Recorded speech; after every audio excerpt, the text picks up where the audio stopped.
But Stefan Gíslason, you have a question for Vandana Shiva. Thank you. First of all, I would like to thank you very much for your most inspiring presentation.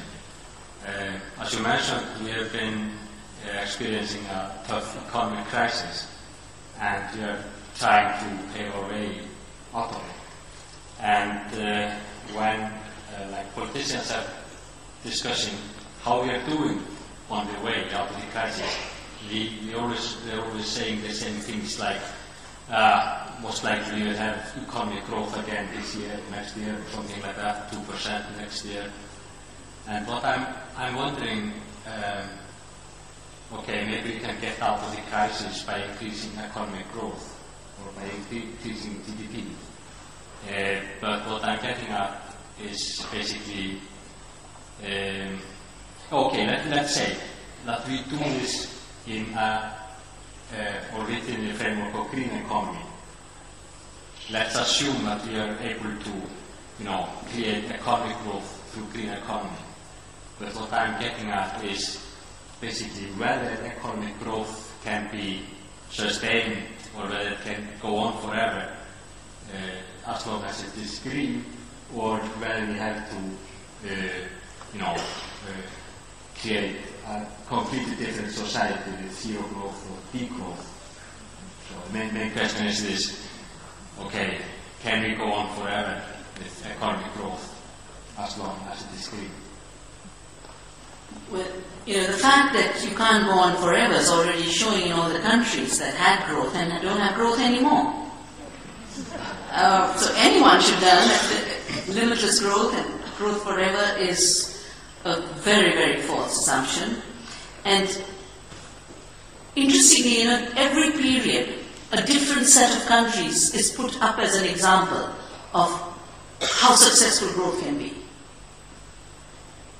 In the 1990s, it used to be the Asian tigers, 1997. And then that collapsed. Then they had to find new poster children. And India and China became the new poster children. But what do you measure when you measure growth? If a river is flowing free, there's no growth, even though life is growing, even though ecological production is taking place. But when you dam the river, you get growth, because now you're extracting energy out of it. If you have a forest that's living, you have growth in the forest. That's what my sisters in Chipko were defending. Everything that the forest provided, there's growth. But it isn't economic growth. It's only when you cut the tree that suddenly a dead tree becomes growth. So something is extremely wrong with the way we measure growth.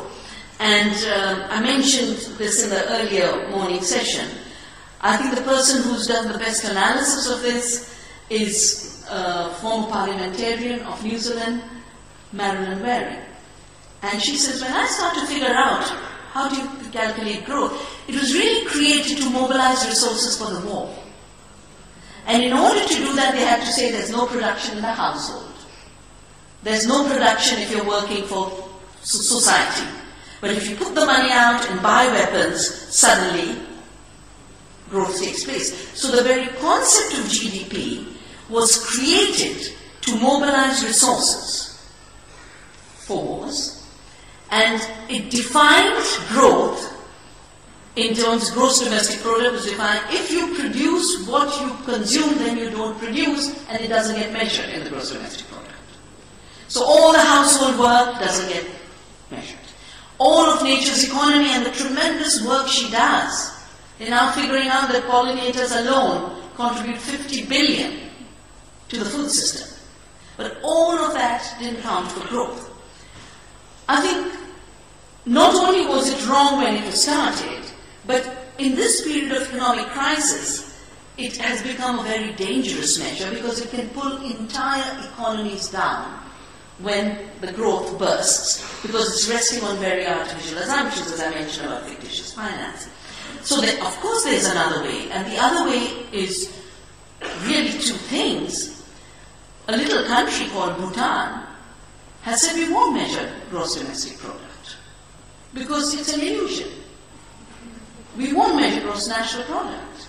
We will measure gross national happiness.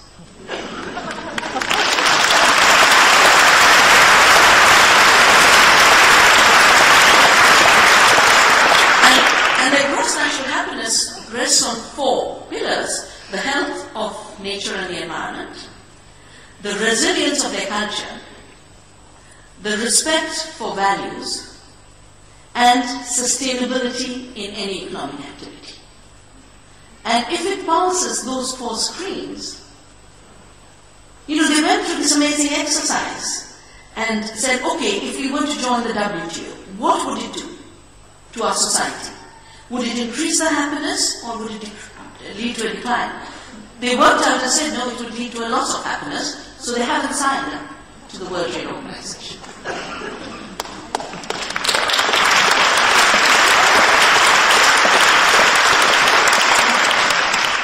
And again, because Iceland is such a strong nature-based society, I think it could easily evolve gross national happiness as its objective.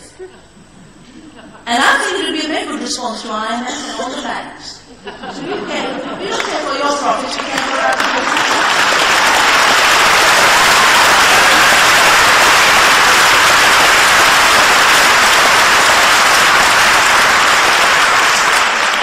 Thank you. Take care, you add this to the list of the IMF.